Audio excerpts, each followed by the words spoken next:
FIFA world cup 2026 আমরা round of 16 পর্বটাও পেরিয়ে গেছি এবং এখন ওই কোয়ার্টার ফাইনালস অর্থাৎ যে আটটা দল লড়াই করবে একে অপরের বিরুদ্ধে এবং শেষ পর্যন্ত এই আটটা দলের মধ্যে যে কোনো একটা টিম পেয়ে যাবে এবারের বিশ্বকাপের শিরোপাটা। কারা কারা এই 8 দলের মধ্যে আছেন যারা এর আগেও চ্যাম্পিয়ন হয়েছেন? হিসাব করে বলতে হবে মাত্র 3টা দলই বোধহয় আছেন, না 4টা দল আছেন, স্পেন, ফ্রান্স, ইংল্যান্ড এবং আর্জেন্টিনা, এবং তার মধ্যে আবার আর্জেন্টিনা ডিফেন্ডিং চ্যাম্পিয়ন্স। সো এই যে একটা ব্রেক আমরা পেয়েছি, এটা অনেকের জন্য অনেক স্বস্তিদায়ক ব্রেক, কারণ অনেকে যারা অফিস করছেন, স্কুল কলেজে যাচ্ছেন, রাত জেগে খেলা দেখে পরদিন আবার অফিস স্কুল করা খুব ডিফিকাল্ট একটা কাজ, এবং সেই কঠিন কাজটা আমরা বিগত 20-22 দিন ধরে কিন্তু করছি। বাট এই যে একটা ব্রেক, সেই ব্রেকের সুযোগটা আমরা নিতে চাই একটু রিকালেক্ট করার জন্য। পেছনে কি ঘটেছে এবারে বিশ্বকাপের, কোনো কন্ট্রোভার্সি ঘটেছে কিনা, কোন কোন দল উঠতে পারতো উঠতে পারেনি, এবং যেই 8টা টিম উঠেছে তাদের মধ্যে আসলে চ্যাম্পিয়ন হওয়ার যোগ্য দাবিদার কারা রয়েছেন, সবকিছু নিয়ে আলোচনা হবে আজকের Walton smart fridge presents dribbling এর এই আয়োজনে। আপনাদের সঙ্গে বরাবরের মতো আমি রয়েছে আহমেদ বিন পারভেজ, এবং আজকে একজন বিশেষ অতিথিকে সাথে পেয়েছি। ইন্ট্রোডিউস করতে চাই শামসুল ইসলামকে, ধারাভাষ্যকার, স্পোর্টস অ্যানালিস্ট, স্পোর্টস এনথুজিয়াস্ট, এবং আমার দেখা অন্তত one of the most passionate people, যিনি আসলে ফুটবল নিয়ে এবং ক্রিকেট নিয়ে অনেক অনেক বেশি তার এনথুজিয়াজম দেখান, এবং সোশ্যাল মিডিয়াতেও সেটা রিফ্লেকশন আমরা দেখতে পাই। তার কণ্ঠ আপনারা সবাই শোনেন এবং ইদানিং দেখাও শুরু করছেন নিশ্চয়ই। শামসুল ভাই, welcome to the show. Thank you Parvez, thank you. এবং আপনি আসলে যেই জায়গাটাকে রিপ্রেজেন্ট করেন, ধারাভাষ্য এবং বাংলা ধারাভাষ্য টু বি প্রিসাইজ, সেই জায়গা থেকে কিন্তু আপনার প্রচুর ওয়ার্ল্ড কাপের ম্যাচ কভার করতে হয়, সেটা ক্রিকেট হোক ফুটবল হোক। সো ওই জায়গা থেকে আসলে আপনি একটা ডিফারেন্ট পার্সপেক্টিভ আশা করি আমাদের দর্শকদের দিতে পারবেন, কারণ আমরা দর্শক হিসেবে বা ফ্যান্স হিসেবে যে কাজটা করি, খেলাটাকে একভাবে দেখি, অ্যাজ আ কমেন্টেটর খেলাটাকে কিন্তু ভিন্নভাবে দেখার একটা ব্যাপার থাকে, সেটাকে জানানোর একটা ব্যাপার থাকে। আগের যে ম্যাচটা হয়েছে আর্জেন্টিনার ম্যাচ, সেটাতেও নিশ্চয়ই আপনি ধারাভাষ্যে ছিলেন। সো অ্যাজ আ কমেন্টেটর আপনি ম্যাচটাকে কতটুকু এনজয় করেছেন, সেই প্রশ্নটি দিয়ে আসলে শুরু করতে চাই আর্জেন্টিনা ইজিপ্ট ম্যাচটা। Thank you. দেখেন, খেলা তো বিশ্বকাপ দেখি সেই ছোটকাল থেকে, 1986 থেকে as a crowd, as a football লাভার। কিন্তু ডিরেক্টলি ফুটবল কমেন্ট্রির সাথে আমাদের ইনভলভমেন্ট 2014 থেকে, দেন 18, দেন 22, অ্যান্ড এইটা 4th FIFA world cup as a commentator cover করার সুযোগ হচ্ছে। অবিশ্বাস্য কামব্যাক ফ্রম আর্জেন্টিনা, মানে এভাবেও ফিরে আসা যায়। রাউন্ড অফ 32-তে আপনার নিশ্চয়ই মনে থাকার কথা, সেনেগাল ভার্সেস বেলজিয়াম ম্যাচটা 2-0 লিড নিয়ে নিয়েছিল সেনেগাল। লাস্ট মিনিট গোলে ইকুয়ালাইজারের পর আবার একেবারে অ্যাডেড টাইমের ভেরি লাস্ট মোমেন্টে বেলজিয়াম গোল করে 3-2 উইন করে আজকে রাউন্ড অফ 16-এ উঠে এসেছিল। ইভেন তারা কোয়ার্টার ফাইনালে উঠে গেছে, তাই তো? এখন দেখেন যে আর্জেন্টিনা কেপ ভার্দে বাধাটাও ডিঙাতে বেশ কষ্ট পোহাতে হয়েছে তাদের, বাট ওই ম্যাচটার প্রেক্ষাপট ছিল ভিন্ন। আর্জেন্টিনা আগে আগে গোল করেছিল, 1-0, দেন 1-1, 2-1, then 2-2, finally 3-2 win the match and through to the round of 16 for Argentina. And then মিশর করলো অবিশ্বাস্য, 15 মিনিটে তারা লিড নিল। হ্যাঁ, 19 মিনিটে তো শোধ করতেই পারতো, কিন্তু আবার দেখেন পেনাল্টিটা মিস করার পরে খানিকটা ব্যাগ ফুটে চলে যায় আর্জেন্টিনা। দেন যেখানে আমরা দেখলাম যে সেকেন্ড হাফে আবার 67 মিনিটে গোল করে লিড নিয়ে ফেললো 2-0। এরকম একটা ক্রাঞ্চ ম্যাচে, নকআউট স্টেজের ম্যাচে হোক সেটা আর্জেন্টিনা, কোনো একটা দল 2-0 লিড নিয়ে নেবে, সেটাকে ডিফেন্ড করতে পারবে না, মানে ভাবাই যায় না। এবং একই সাথে আমার মনে হচ্ছিল, আমি কিন্তু পার্সোনালি ধরেই নিয়েছিলাম আর্জেন্টিনা বিদায় ঘন্টা বেজে গেছে, হ্যাঁ ফিরে যাচ্ছে, কিন্তু না, মানে মেসি ব্যবধান গড়ে দিতে পারেন, ম্যাজিক্যাল মেসি। দেখেন ও যখন স্পেশালি ম্যান মার্কড হয়ে গেল, পেছন থেকে বিল্ড আপ করে নিয়ে অ্যাটাক করেছে অ্যান্ড ফাইনালি এক্সিকিউটেড। 14 মিনিটে 3টা গোল করে ম্যাচ জিতে বেরিয়ে আসা। Yes, there are so many controversial issues, সেগুলো নিশ্চয়ই আলোচনায় আসবে। আর তারপর আমি বলবো যে it's a great comeback, and আর্জেন্টিনার এই স্পিরিটটা, এই যে বিগ ম্যাচ টেম্পারামেন্টটা, they are the defending champion, they know how to win the big matches or crunch moments. In that case Argentina superb. এবং খুব ভালোভাবে ডিসক্রিপশনটা দিয়েছেন পুরো ম্যাচে আসলে কি ঘটেছিল। তবে একটা পরিসংখ্যানও আসলে অ্যাড করতে চাই এই জায়গাটায়। আর্জেন্টিনার আগে বিশ্বকাপে 13 বার এরকম ঘটনা ঘটেছে তাদের সঙ্গে, যেখানে তারা আগে পিছিয়ে পড়েছিল এবং সেখান থেকে তারা কোনো ম্যাচ জিততে পারেনি, সেটাই রেকর্ড ছিল। এবং ওই যে মিশরের সাথে ম্যাচ, সেটাই প্রথমবারের মতো তারা 2 গোলে পিছিয়ে থেকে ম্যাচ জিততে পেরেছে। সো এই ধরনের পরিস্থিতি থেকেও এই আর্জেন্টিনা টিম বেরিয়ে আসতে পারে, এ কারণেই তাদেরকে আসলে ফেভারিটস বলা হচ্ছে এবারে ওয়ার্ল্ড কাপ জেতার জন্য। এখন আর্জেন্টিনা ছাড়াও কোয়ার্টার ফাইনালে বেশ কিছু দারুণ দল আছে যারা আসলে খুব ভালো পারফর্ম করেছে। আপনাকে যদি ফ্রান্স প্রসঙ্গেই নিয়ে আসি, ফ্রান্স দলটাকে সোফার আপনার কেমন লেগেছে? তাদের জার্নিটা কিন্তু বেশ ডমিনেটিং ছিল। না, অ্যাবসলিউটলি ফ্রান্স বোঝাই যায় যে শেষ 4 তো বটেই, শেষ 2 ফাইনাল অবধি পৌঁছে যাওয়ার মতো একটা দল। Well balanced, match after match তারা ইমপ্রুভ করছে, কনসিস্টেন্সি আছে দলটার খেলায়। অ্যান্ড এমবাপ্পে, ডেম্বেলে ফ্রন্ট লাইনে যেভাবে খেলছে, মাঝমাঠ থেকে ডিফেন্স লাইন, অল টুগেদার তারা যেভাবে কম্বিনেশনটা ফরমেশনটা গড়েছে, ইট ওয়ার্কস ফর দেম। এবং ফ্রান্সকে নিয়ে অন্যান্য অনেকের মতো আমিও আশাবাদী যে on of the final contender তারা। আর যদি মনে করি যে ফ্রান্সের আসলে খুব বেশি সমর্থন কেন বাংলাদেশে নেই, মানে তারা কিন্তু রিসেন্ট গত 2-3টা ওয়ার্ল্ড কাপ ধরেই বেশ ভালো ফুটবল খেলে এবং তাদের খেলোয়াড়রা ওয়ার্ল্ড ওয়াইড খুব পপুলারিটিও পাচ্ছে। বাট ঘুরে ফিরে কেন এই ব্রাজিল আর্জেন্টিনাতেই বাংলাদেশ আটকে আছে, ফ্রান্স কেন এই তালিকায় নেই? আপনার কি ধারণা? এই ফ্যান বেসটা ইনহেরিটেডলি পাওয়া, এটা বোঝার জন্য আপনাকে আরো পেছনে যেতে হবে। ওই যে আমি দেখা শুরু করেছি 86 থেকে। 86 মানে মারাডোনার। তাহলে তো আপনি আর্জেন্টিনার ফ্যানই, তাই না? দর্শকরা জেনে গেল আপনি কোন দলকে সাপোর্ট আচ্ছা করেন। শোনেন, মারাডোনাকে কেন্দ্র করে কিন্তু এই অঞ্চলে আর্জেন্টাইন ফ্যান্স ফলোয়ার্স গড়ে উঠেছে। আর তাদের যারা সাকসেসর্স, নেক্সট জেনারেশনস, তারা বাবা করে, ভাই করে, চাচা করে। So why not Argentina? And Messi এইটাকে আরো ফ্লারিশ করেছে ইন ফেভার অফ আর্জেন্টিনা। ব্রাজিলকে ফলো করা শুরু করেছে সেই পেলে জামানা থেকে। পেলে আমরা পাঠ্যপুস্তকে পড়েছি, আমাদের টেক্সট বুকে ক্লাস 5-এ পেলেকে নিয়ে একটা নিবন্ধই ছিল।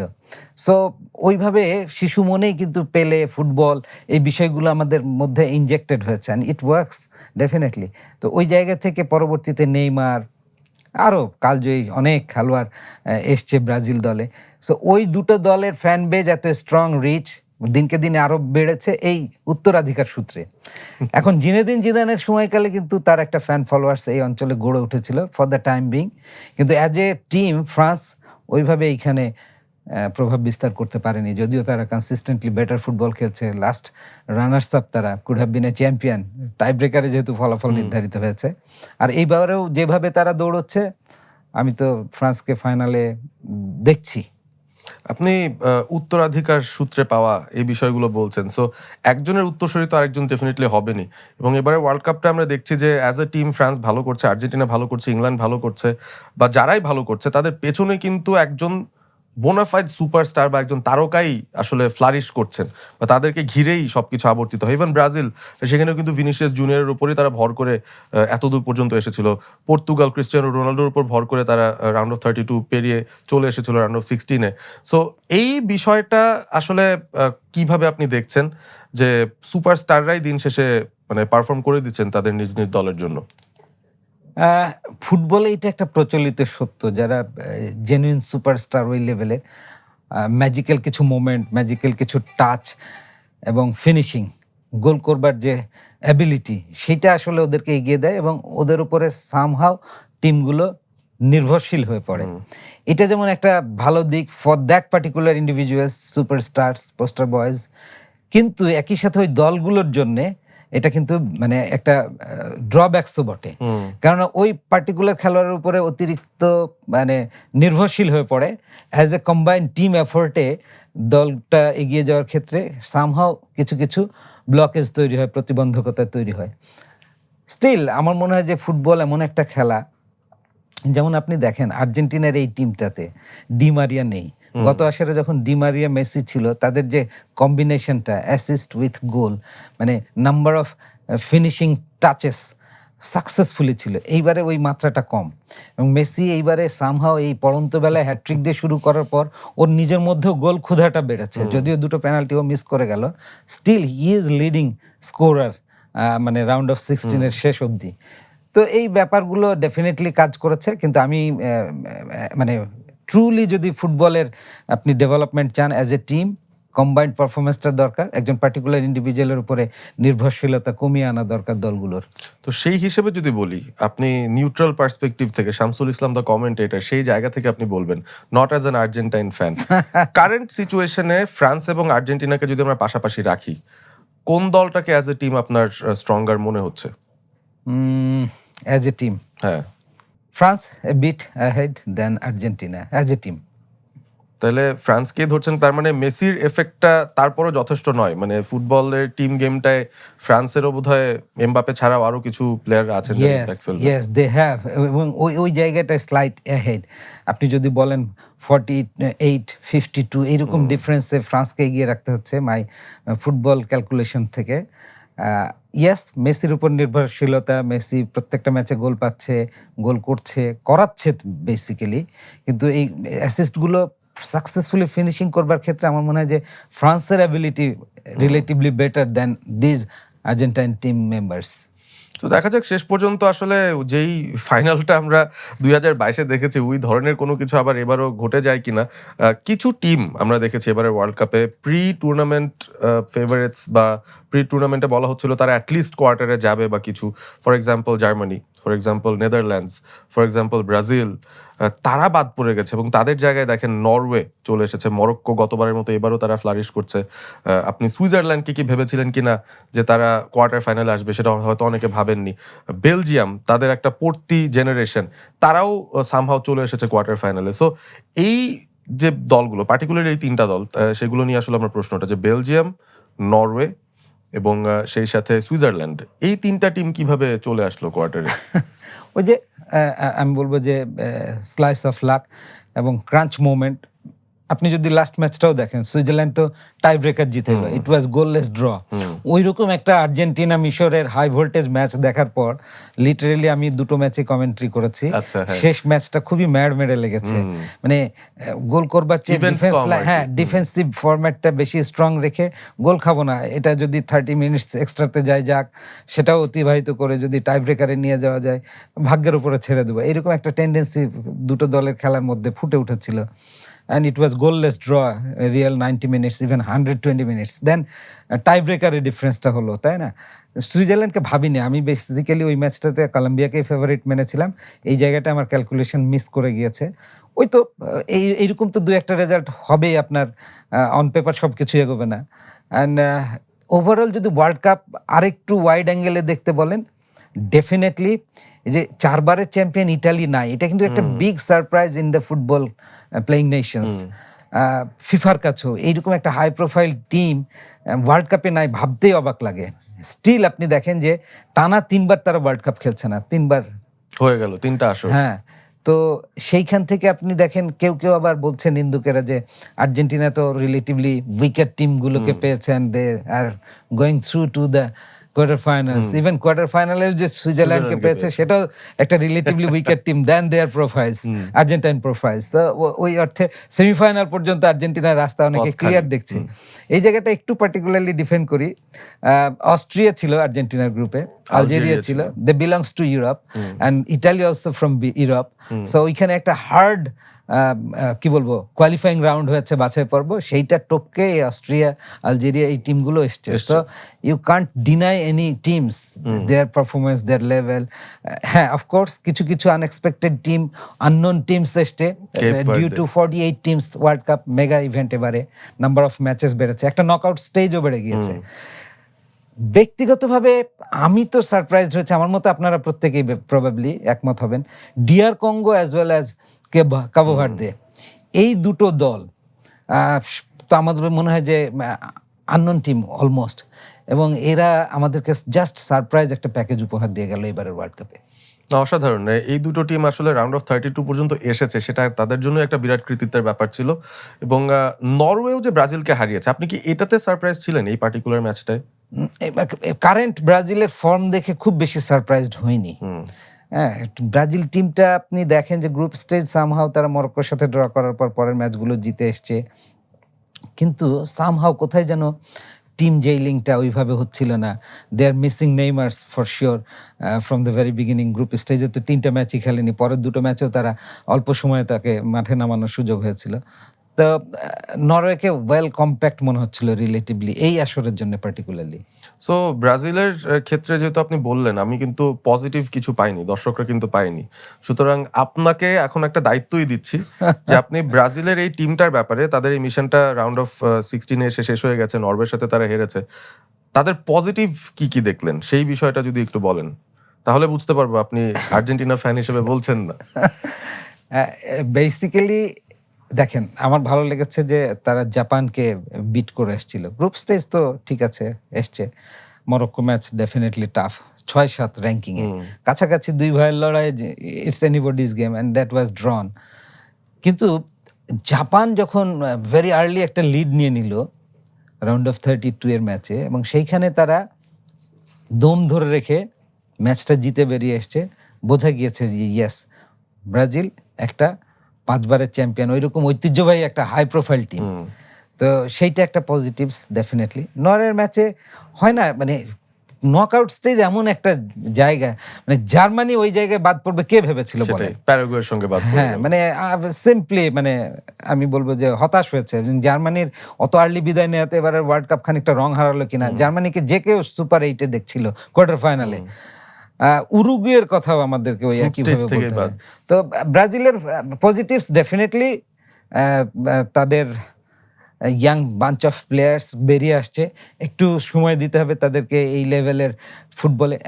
আর ওয়ার্ল্ড কাপ তো বিগ স্টেজ, তাই না? এখানে ম্যাচ টেম্পারমেন্ট একটা ব্যাপার, এবং আপনার অ্যাভেলেবল রিসোর্সেসগুলো টাইমলি অ্যাভেলেবল কিনা, ফিজিক্যালি ফিট কিনা, মেন্টালি সাউন্ড কিনা।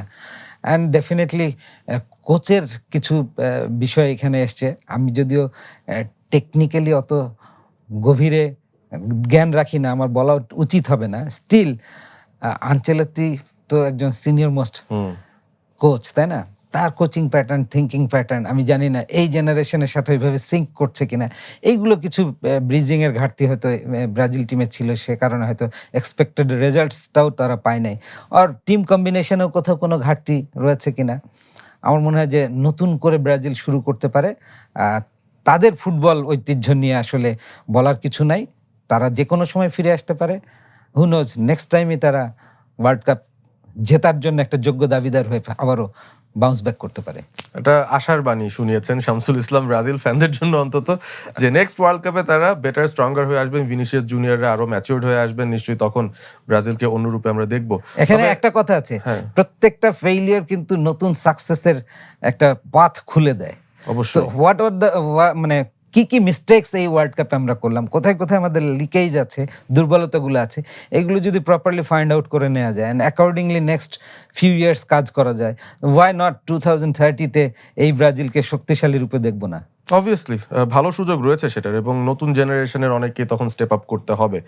তবে অনেক নক্ষত্রের বিদায় আমরা কিন্তু দেখেছি। আমরা জার্মানির বিদায়ের সঙ্গে সঙ্গে ম্যানুয়েল নয়েরের বিদায় দেখলাম, ব্রাজিলের বিদায়ের সঙ্গে সঙ্গে তো নেইমারের বিদায়টা দেখলাম, এবং আমরা যদি নেদারল্যান্ডসের কথা বলি, আমি জানি না ভ্যান ডাইক তিনি কি নেক্সট ওয়ার্ল্ড কাপে থাকবেন কি থাকবেন না, বোঝা যাচ্ছে না। সো বেশ কিছু নক্ষত্রের বিদায়। তবে সবচেয়ে বড় যে তারকা যাকে নিয়ে আসলে সন্দেহ হচ্ছে যে তিনি আসলে পরবর্তী ওয়ার্ল্ড কাপে পারবেন কি পারবেন না, যদিও তিনি ইনহিউম্যান, আর ফিটনেস লেভেলস অন্য যে কোনো মানুষের সাথে কম্পেয়ার করা যায় না, তিনি ক্রিস্টিয়ানো রোনালদো। দলটার নাম পর্তুগাল। স্পেনের সঙ্গে খুব হাড্ডাহাড্ডি একটা ম্যাচ খেলে তাদের আসলে হারতে হয়েছে। সো রোনালদোর ওভারঅল যে ওয়ার্ল্ড কাপ যাত্রাটা গেল, 6টা ওয়ার্ল্ড কাপ খেলেছেন, প্রতি ওয়ার্ল্ড কাপে অন্তত একটা করে গোল দেওয়ার রেকর্ড তার আছে, যেটা আর কারণ নেই। সো এরকম কিছু রেকর্ড করা সত্ত্বেও পর্তুগালকে নিয়ে কিন্তু তিনি খুব বেশি দূর কোনো সময় আগাতে পারেননি, এবং এবার বলা হচ্ছিল যে দলটাও খুব স্ট্রং। কিন্তু এইরকম একটা দলকে কি তিনি আসলে এই বয়সে পেয়েছেন বলেই ব্যাপারটা এরকম হয়ে গেছে? মানে কি মনে হয় কেন পর্তুগাল আসলে এর চেয়ে সামনে এগুতে পারলো না? দেখেন, CR7 তার যে খেলা, yes he is one of the senior players, poster boy, world ফুটবলেরই পোস্টার বয়। 2-3 জনের নাম নিলে তার নাম কে বা না নেবে, কিন্তু ওয়ার্ল্ড কাপে বড় মঞ্চে নকআউট স্টেজে কিন্তু দেখেন তার গোল নাই। এই প্রথম এবার একটা গোল, তাও পেনাল্টি থেকে, একটা মাত্র গোল, হোল 6টা ওয়ার্ল্ড কাপ খেলার পর নকআউট স্টেজে একটা goal, and that was from penalty. একটা স্ট্যাটস দেখানো হচ্ছিল যে 721 মিনিট নকআউট স্টেজের ম্যাচ খেলে 10টা ম্যাচ খেলেছেন and scored only a single goal. তো এই যে ক্রাঞ্চ মোমেন্টে গোল করবার মতো অ্যাবিলিটিটা তাকে আরো, সেই তার যে সুপারস্টার তকমাটা আছে সেটাকে জাস্টিফাই করতো, সেটা তিনি জাস্টিফাই করতে পারেননি। এবং আবারও বলতে হচ্ছে যে এইবারে অন্যরা হয়তো বলছিল as a team relatively better, কিন্তু এইবার কিন্তু পত্রপত্রিকায় এসছে, ইভেন ফিউ এক্সপার্টসও বলেছে যে CR7কে তার টিমমেটসরা প্রপারলি বল প্রোভাইড করেনি, টাইমলি পর্যাপ্ত বল প্রোভাইড করেনি, সেক্ষেত্রে তিনি চান্সেসও ক্রিয়েট করতে পারেনি। আমি জানি না এটা ভেতরের কি খবর, কিন্তু খালি চোখে দেখে তা মনে হয়নি। এনিহাউ আমার মনে হয় যে ক্রুশাল মোমেন্টে বিগ স্টেজে পারফর্ম করার জন্য যে একটা এক্সট্রা অ্যাজিলিটি থাকতে হয়, সেই জায়গায় CR7 একটু পিছিয়ে। এবং সে কারণে পর্তুগালও তাদের মিশনটা আসলে রাউন্ড অফ 16-এ শেষ করেছে, কোয়ার্টার ফাইনালে যাওয়া হয়নি। তাদের জায়গায় যারা গেছে 1-0 গোলে জিতে স্পেন। অনেকে বলছেন এই স্পেন দলটার মধ্যে তারা নাকি 2010-এর ছায়া দেখতে পাচ্ছেন, যারা 1-0 চোখের আড়ালে একটু একটু করে এগিয়ে যেয়ে তারা কিন্তু পুরো টুর্নামেন্টে জিতে গিয়েছিল একটা পয়েন্টে। সো এক্স্যাক্টলি ওই ধারার ফুটবল না খেললেও স্পেন তাদেরকে আসলে কতটুকু ধারালো মনে হচ্ছে। সবাই ফ্রান্স নিয়ে কথা বলছে, আর্জেন্টিনা নিয়ে বলছে, ইভেন ইংল্যান্ড নিয়েও বলছে। স্পেন কি আসলে এই জায়গায় একটা তাক লাগানো কিছু করতে পারে কিনা ওয়ার্ল্ড কাপে? খুবই সম্ভাবনা আছে, খুবই সুযোগ আছে। লামিন ইয়ামাল তো সেন্সেশনাল, যদিও very young, but he is delivering his part. কিন্তু আমার মনে হয় যে স্পেনের যে সুবিধাটা হয়েছে জানেন, ওরা গ্রুপ স্টেজে কাবো ভার্দের সাথে যে ড্রটা করলো, that was an open I. মানে কোচিং স্টাফ থেকে শুরু করে পুরো টিম বুঝেছে যে how to play to win the match. তো ওই জায়গাটা আমার মনে হয় নেক্সট যে আপনার মানে নকআউট স্টেজগুলো তাদের সোফার পেরিয়ে যেতে হেল্প করেছে অ্যান্ড ফাইনালি এক্সিকিউটেড। স্পেনের তো একটা নির্দিষ্ট ঘরানা আছে, খুব টিকি টাকা খেলে এবং লং পাসে ওরা খেলতেই চায় না, বা দূরপাল্লা শটে গোল করবে, এইরকম হ্যাবিটটাই ওদের ফুটবলের দেখা যায় না প্রবাবলি, মোস্টলি। আর একটা বিষয় হচ্ছে যে পারলে গোলকিপারকেও ড্রিবল করে গোল দেয়, মানে এইরকম ওভার কনফিডেন্স তাদের। কিন্তু সবসময় এই স্ট্র্যাটেজি খাটবে না। তবে এই স্পেন যদি একটু খেলায় স্ট্র্যাটেজিক্যালি প্ল্যান ABC রাখে এবং A ফেল করলে ইমিডিয়েটলি যদি সুইচ ব্যাক করতে পারে Bতে স্মুথলি, এই স্পেনের কিন্তু শেষ 4 ইভেন ফাইনালে যাওয়া অসম্ভব কিছু নয়। ওয়েল, আমরা কোয়ার্টার ফাইনালের লাইন আপগুলোর যে প্রেডিকশনটা আছে সেটা নিয়ে আজকে শোটা শেষ করতে চাই। পর্তুগাল ভার্সেস মরক্কো, ইনফ্যাক্ট আমি পর্তুগাল বলে ফেলছি, পর্তুগাল নয়, France versus Morocco. I wish it was Portugal, but France versus Morocco, এই ম্যাচটা দিয়ে শুরু হচ্ছে। আপনি জলদি যদি একটা প্রেডিকশন দেন যে ম্যাচটা কি হতে পারে। মাই মানি ফর ফ্রান্স, কেননা ফ্রান্সকে এগিয়ে রাখতে হচ্ছে।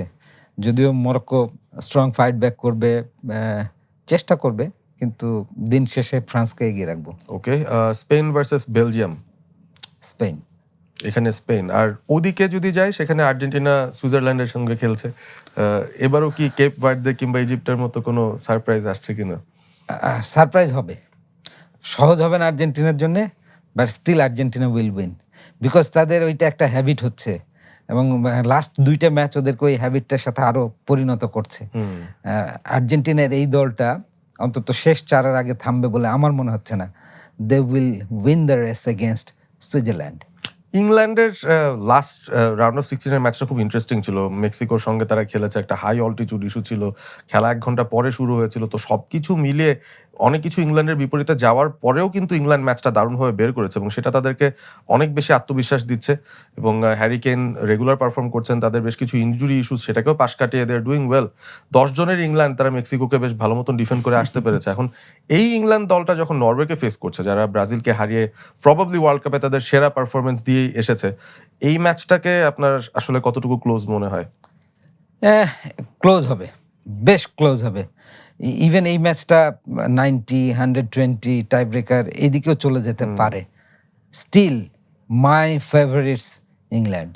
আচ্ছা, তার মানে আপনি ফেভারিটদেরকেই আসলে সেমিফাইনালে সেভাবে করে দেখছেন আর কি, যে এদিক থেকে ফ্রান্স স্পেন আর ওদিক থেকে আমরা যদি চিন্তা করি সেটা আর্জেন্টিনা এবং ইংল্যান্ডের খেলাটা সম্ভাবনা প্রবল। তবে ওই যে একই কথায়, পুরনো কথার চর্বিত চর্বণই হয়ে যাচ্ছে, হচ্ছে যে কে শুরুর গোলটা করছে, কে লিডটা নিয়ে নিচ্ছে এইরকম নকআউট ফেজের গুরুত্বপূর্ণ ম্যাচে। That will be very interesting এবং ওইটা খুব কি মোমেন্ট হয়ে যেতে পারে ম্যাচের। দেখেন যে কালকে আর্জেন্টিনার জন্য, মানে লাস্ট ম্যাচটা আর্জেন্টিনার জন্য, ওই ম্যাচটা এত কঠিন নাও হতে পারতো যদি 19 মিনিটে পেনাল্টিটা মেসি করতে পারতেন। ইভেন ব্রাজিল ম্যাচে ওই যে ব্রুনো গুইমারেজ যদি 14 মিনিটে পাওয়া পেনাল্টিটা গোল করতে পারতেন, লিড হয়ে যেত ব্রাজিলের, and that could be a different cup of tea. তো এই বিষয়গুলো হচ্ছে যে প্রাপ্ত সুযোগের সদ্ব্যবহার কে কতটা এফেক্টিভলি অ্যান্ড টাইমলি করতে পারছে, that will make the differences. তো দেখা যাক ডিফারেন্স মেকার্স কারা হন। কোয়ার্টার ফাইনালটা শুরু হয়ে যাবে এবং নিশ্চয়ই ওই আজ রাত থেকেই আপনারা সেই কোয়ার্টার ফাইনালের ম্যাচগুলো দেখা শুরু করবেন। আমরাও দেখব এবং প্রতিদিনের মতো আপনাদের সঙ্গে ওয়ালটন স্মার্ট ফ্রিজ প্রেজেন্টস ড্রিবলিংয়ে উপস্থিত হব। অনেক অনেক ধন্যবাদ শামসুল ইসলাম আজকে আমাদেরকে জয়েন করার জন্য। ধন্যবাদ আপনাকে। দেখা হচ্ছে আগামীকাল, কথা হবে, দেখা হবে এবং অবভিয়াসলি কোয়ার্টার ফাইনালের রিভিউ, নেক্সট ম্যাচগুলোর প্রিভিউ নিয়ে ফিরে আসবো। সবাই ভালো থাকবেন, সুস্থ থাকবেন।